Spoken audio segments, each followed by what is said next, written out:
बंधू शांत व कष्टाळू, आपण भलं आणि आपलं काम त्याचा स्वभाव, सगळ्या गावात त्याच्या या स्वभावाची चर्चा। सकाळी लवकर शेतात जायचं, दिवसभराचं काम आटोपून संध्याकाळी घराकडे यायचं, घरी आल्यावर आपल्या मुलीशी खेळायचं, कट्ट्यावर चक्कर मारायची अन जेवायच्या वेळी पुन्हा घरी यायचं, असा त्याचा दिनक्रम।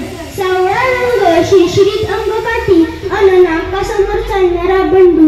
एका वर्षी पीक पाणी बरं झाल्यावर बंडूनं कुटुंबासाठी नवे कपडे अन स्वतःसाठी इजार शिवली।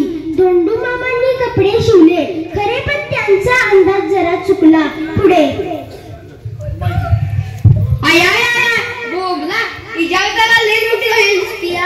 चांगली चार बोट झाली। एक काम करतो, बायकोला विचारून बघतो।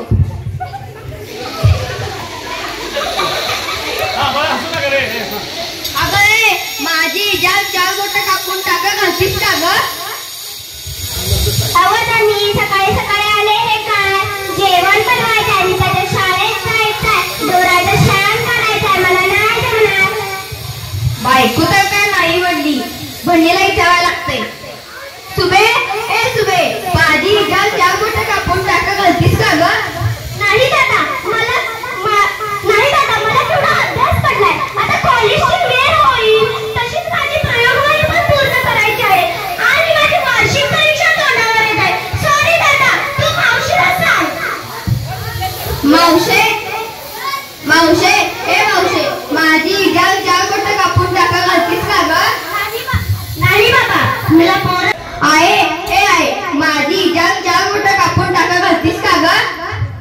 ठेव तिकडे तुझी इजाल, तिथं वैरण कापून शान काढून गाई गुरांच्या दारा काढून माझ्या हातात तुकडं पडल्या, माझी कंबाल मोडून पडल्या आणि तुला इजारच लागले व्हय?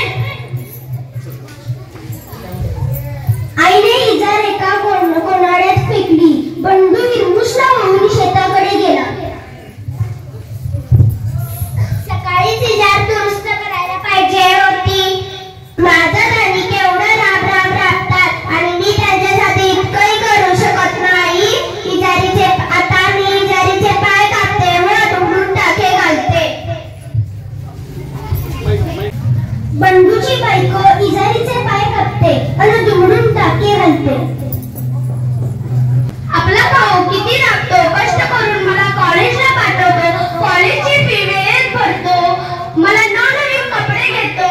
मी दादाचं इतकंही काम करू शकत नाही आणि माझा दादा शेतकरी म्हणजे जगाचा पोशिंदा आहे। आता एक कामच करते, इजारीचे पाय कापते आणि दुमडून टाके घालते। बंडूची बहीण इजारीचे पाय कापते आणि दुमडून टाके घालते। पर माझं लई शान, दिवसभर शेतात जायचं, राबायचं, संध्याकाळी येऊन जेवण करायचं आणि मी तिची मावशी इतकंही काम करू शकत नाही।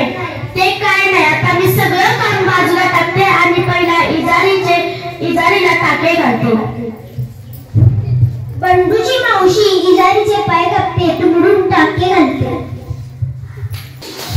उगा हे कसलं पोराला एवढा राबते, पोर माझं लय साधं, कधी कुणाला त्रास देणार नाही, सारखं शेतात राबते आणि मी त्याच्यासाठी एवढंही करू शकत नाही का?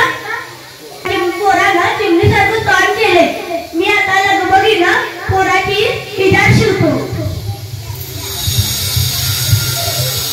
बंडूची आई इजारीचे पाय कापते, दुमडून टाके घालते।